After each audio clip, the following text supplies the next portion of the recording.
Some tornadoes destroy homes, some erase neighborhoods, but this one was so violent, it threw part of an airplane wing 35 miles away, not 3 miles, not across town, 35 miles, and that is why the 1965 Midway Trailer Court tornado in Indiana still feels less like a storm story, and more like something the atmosphere was never supposed to be able to do.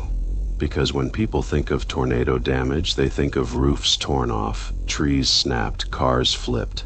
They do not think of debris being launched so far that it ends up in another state-sized stretch of distance, farther than some people drive to work every single morning. But that is exactly what happened. This tornado was part of the terrifying Palm Sunday outbreak of 1965, one of the most violent tornado outbreaks in American history, and the Midway Trailer Court tornado became one of the most haunting reminders of just how powerful a violent tornado can really be. It hit with the kind of force that does not just destroy what is in front of it, it shreds it, it lifts it. It scatters it into the sky so violently that pieces of people's lives are carried miles and miles away from where they started. Think about that for a second. An airplane wing, not a paper sign, not insulation, not leaves. Part of an airplane wing was later found 35 miles away in Michigan. That is not normal weather. That is the atmosphere showing what happens when wind becomes violent enough to turn heavy objects into missiles and memory into wreckage. And that is the part of tornado history people do not always understand. The most violent tornadoes do not just hit hard. They keep pulling. They pull homes apart board by board. They pull vehicles from where they were parked. And sometimes they pull debris so high and so far that the damage does not even end where the tornado ends.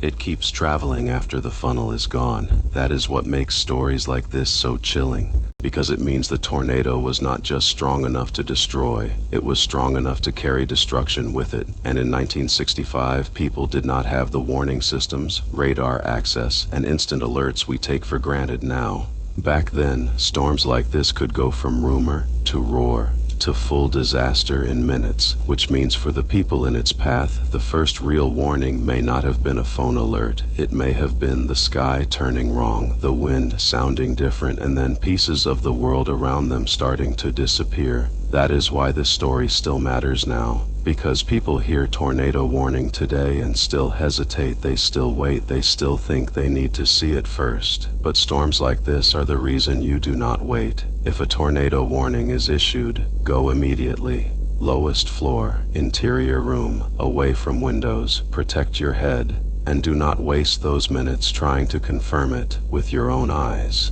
Because a tornado strong enough to throw an airplane wing 35 miles is the reminder that violent storms do things the human brain almost does not want to believe, and yet, they are real. For more severe weather stories, breakdowns, and real-time coverage, head to StormScapes.xyz. And if you want non-stop alert coverage, keep the 24/7 live StormScapes weather channel on YouTube running so you never miss the next warning.